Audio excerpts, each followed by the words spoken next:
Yes, we are live now in Akobo town as the civilians and the IDPs came out in large number to protest on the issue of SSPDF letter that they said they need humanitarian to evacuate, and civilians and even the United Nations to evacuate the town of Akobo. So the civilian, they say this is the last destinations and they don't want to move anywhere because they don't have anywhere to go. And this is what is happening now in Akobo right now, if you are seeing. And the huge number has turned out now.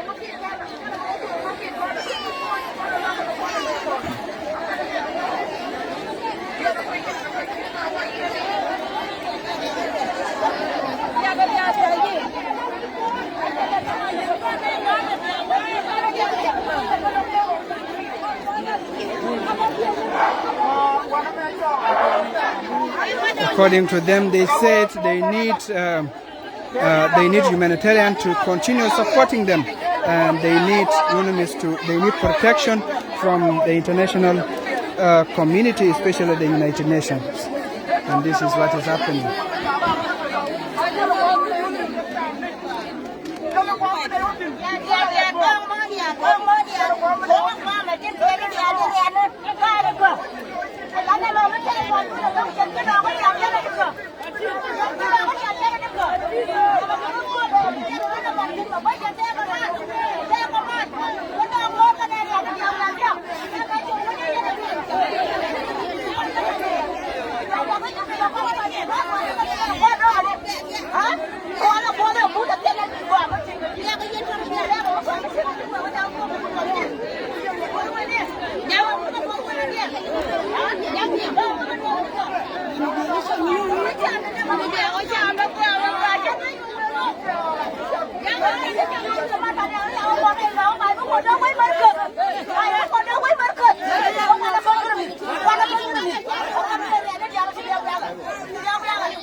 This is the reactions.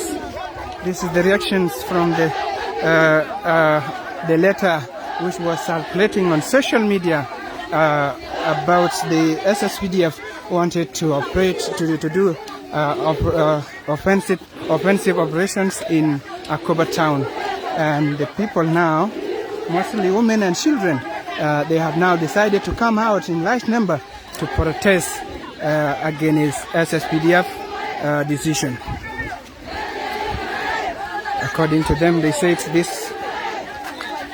Most of them have witnessed what has happened to them